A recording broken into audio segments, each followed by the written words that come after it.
Good day, my awesome viewers and subscribers. Thank you for joining me on another great episode on your favorite political talk show, The Truth with Ben Jokes. Now, yesterday I was talking about how having an APC governor affects a state's fight against insecurity. Now, look at this. Edo Governor Okpeolo laments as armed men kill 24 persons in farmers' herders clashes. Farmer herder clash. That is the euphemism used by APC to describe the terrorist acts of Fulanis across Nigeria. They will not go straight and tell you that it's terrorism. They will say it's farmer herders clash. Former Edo Governor PDP's Obaseki called it terrorism. He called it what it is, and he treated the invaders like terrorists that they are. But APC's Okpeholo is calling it farmers' herder clash. Before you know it, they will say they want to settle them. Then they will now come during the settlement and even start blaming the farmers. It's the same thing they've been doing in Benue State, and the Fulanis kept getting stronger and stronger in their terrorism. This is the approach that has allowed insecurity to take over this country as it is today. Bandits, Boko Haram and herders now operating in major cities that no one ever imagined they could get into. And the failure of the APC, especially under Tinubu, has become so enormous that even many APC chieftains have lost hope in the Tinubu regime. And few hours ago, Tinubu, during the APC caucus meeting, began begging APC chiefs to bear with his failing policies. And Nigerians were like, if you have to begin defending your policies before your party, then you all have failed. And just as Nigerians were yet reacting to that massive update from the F.C.T began making the rounds. Gunmen, headsmen, bandits, call it whatever, are now everywhere in the F.C.T. And their latest attack was carried out meters away from Aso Rock. And this has set tension across the city. Before I show you details of these top stories and how Nigerians reacted, let me quickly show you this video. In this video, Tinubu supporters were put to shame and anguish because the administration made it abundantly clear to them that things will not get better and that they must find ways to survive on their own. See the video. Are still finding it very difficult. What will you say to those people? Well, I will tell them that, for instance, if you a practical solution, a practical suggestion to them. If you are doing a job, let's say you are an office assistant and you are earning the minimum wage or something, you must try to find something else to augment your income. You cannot live on one income. There are many times I have a term they call moonlighting. People work in offices or they do so many jobs and they find that one line of income cannot sustain them. They need to find something else to augment it. If you have a farmland near you, cultivate it, grow your crops and so on, so they can reduce your expenses and so on. These are some of the things I think, practical things that people can do to survive the present economy. People just have to find solutions on their own to do this. You saw that. Now, when I said the administration made it clear that people must find ways to survive on their own, you must have thought I was just exaggerating. But now you heard Bayo Ononuga say it yourself. He is urging Nigerians to all become farmers. Yet in his region, the southwest, farmers are crying that Fulani headsmen are slaying them on their farms. The Association of Southwest Farmers have come out many times to say that their farms have been taken away from them by Fulani headsmen. And he, Ononuga, and his boss haven't done anything about it. And he's coming out to encourage Nigerians to go into farming. What a contradiction. And you see, when you listen to anyone, just anyone connected to Aso Rock, answering questions or trying to explain something, you will realize why this country is failing so woefully. These men are clearly bereft of ideas, and they are obviously not mentally sound enough to create ideas. They don't even have the sincerity to try out the free suggestions that are being handed to them by experts every day in the media in this country. What a shame. The next video here is the interview of Omoyele Sowore. According to him, The library that ex-head of state IBB wants to build should be converted into one of those buildings that Jonathan suggested, a building that will serve as a hall of shame with pictures of the likes of IBB, Tinubu, Buhari, etc. as a demonstration of their contributions to the mess that Nigeria is in. See the video. He said, Yes. which is what really stood out for a lot of people, that he confirmed for the first time really that Moshood Abiola did win that presidential election. No, he And- didn't need and to say that. therefore We knew that. he was a president of Nigeria. We knew that already as of 1993, June 1993, after June 12, we knew that. I personally interviewed Professor Humphrey Wosu in New York, and it's on the internet, it's on YouTube.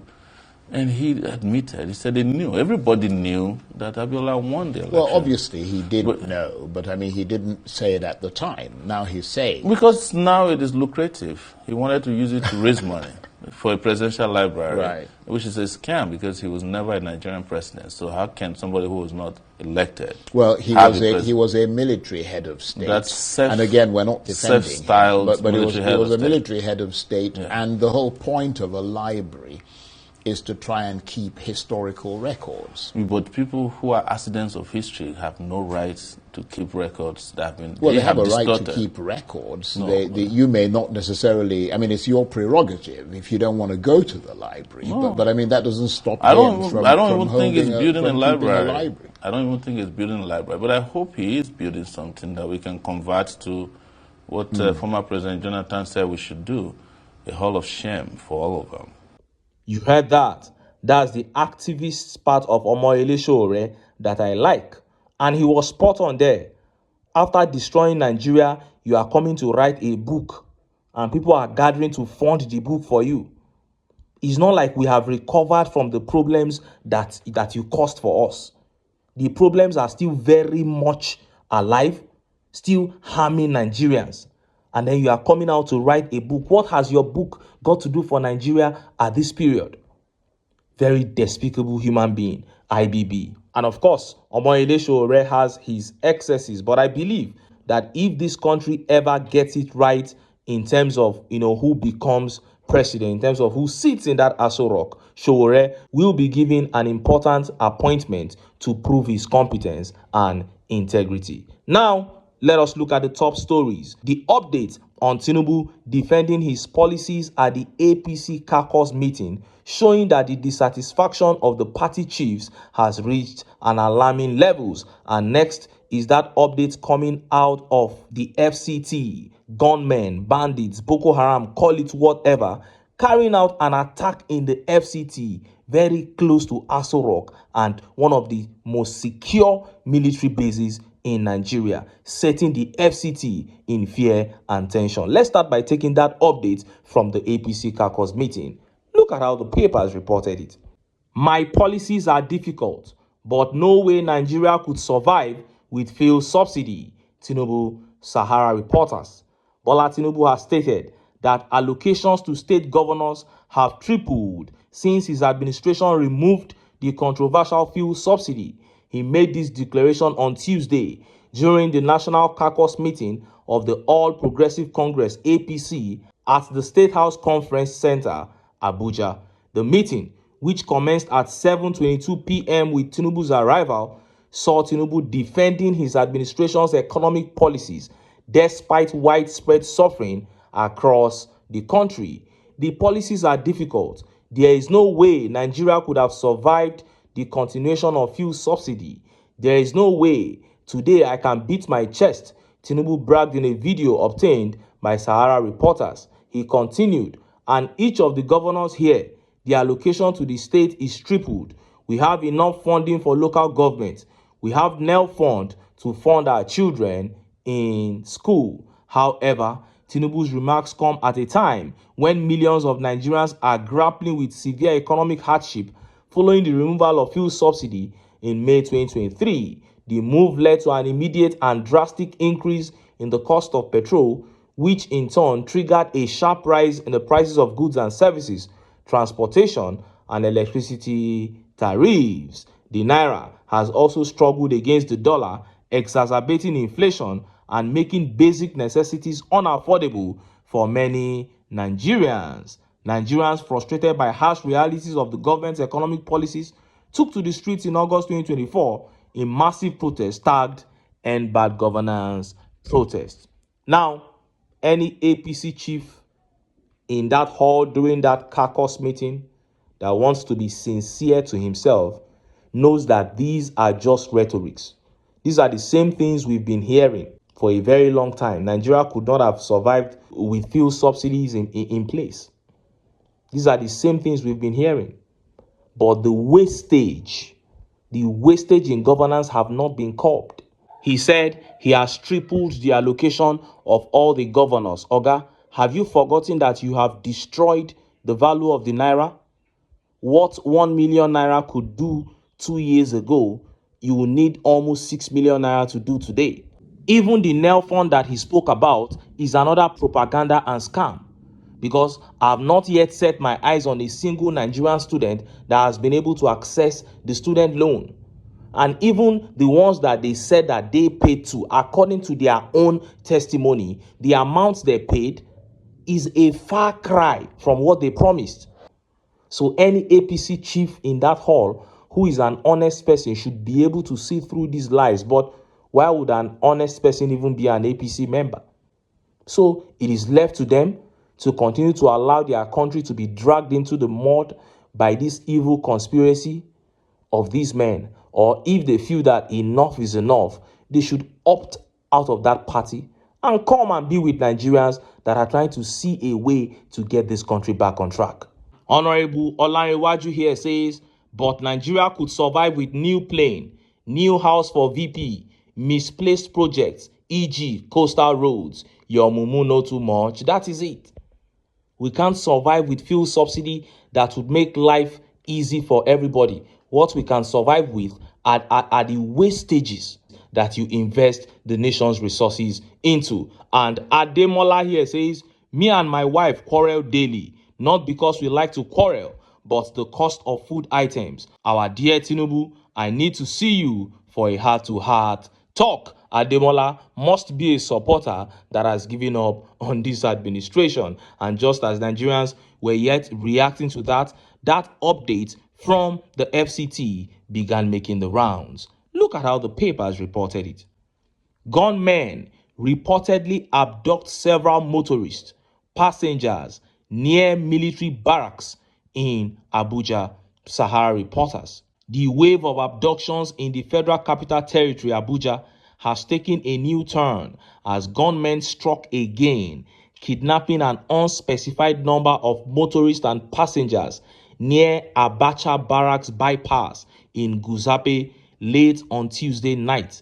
The last incident, which occurred at about 11:31 p.m. on February 25, has heightened fears among residents as insecurity continues to escalate in the nation's capital. This comes just weeks after multiple abductions in Buhari, Kuje, and Gwagwalada areas, where armed gangs kidnapped scores of individuals, including school children and commuters. Police intelligence sources who confirmed the attack to a source, Zagazola Makama, revealed that upon responding to the distress call, officers discovered two abandoned vehicles, a black Toyota Prado Land Cruiser with registration number Abuja RBC 900SF, reportedly belonging to Honorable Shagala Samuel, and a Honda Civic with registration number RSH181TH. According to the source, it is suspected that the occupants of the vehicles may have been abducted by the armed assailants. The responding team immediately combed the surrounding area and nearby bushes, but no contact was made with victims or the perpetrators, the source disclosed. You heard that. Anyone who knows Abuja, the F.C.T very well, I'm not talking of those who just sit at home, anyone who drives around the city very well will know this exact place that was described in this update, and they can tell you how close the spot where the attack took place is to Aso Rock. I keep saying it, one day these gunmen will shock Nigerians and they will enter Aso Rock. And look at how Nigerians reacted to that attack on residents of the F.C.T in that very, very sensitive area. Let's take some of the tweet reactions. This tweet here by Ibrahim Mahmoud says, few meters away from Villa. This is what it looks like. That is it. Very close, just few meters away. Darlington here says, you don't mean it. For that highly secured barracks for Abuja after Aso Rock, now that Abacha barracks in terms of tight security. Nobody is supposed to have the temerity to carry out the kind of activity that these guys carried out around that place. Because the place is an entire haven for military.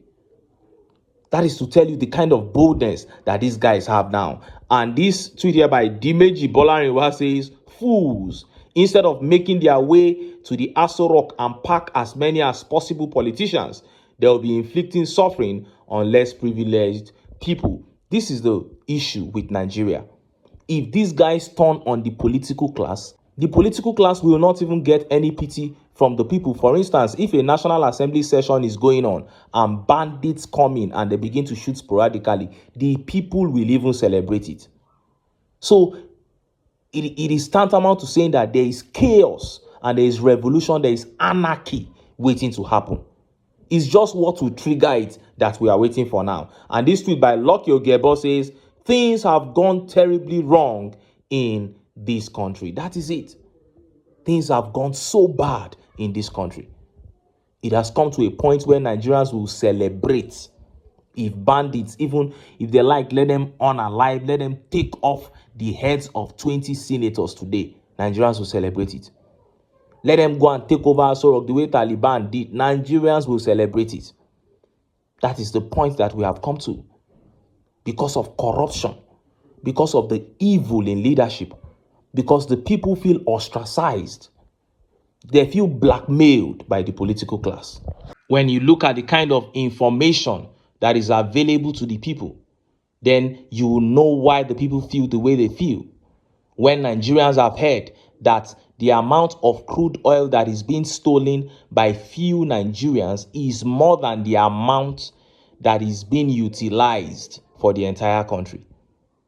So few of you are stealing more than the entire country. And then it is the same people that still control the budget. They will still pad it. That is the one that is meant for the entire country. They are still the ones taking over 70% of that one. How do you expect Nigerians not to be irate at all times? A few days ago, when they had, the public hearing on the tax reforms bill, how many Nigerians, how many common men were there? None. It was just a bunch of billionaires, politicians, and elites who packed themselves in one room, making decisions for over 98% of people in the poorest country in the world. Because Nigeria is the world capital of poverty. But billionaires will gather to make policies for the poor. And you say we are not sitting on a keg of gunpowder? We are. And nobody knows when this gunpowder will explode.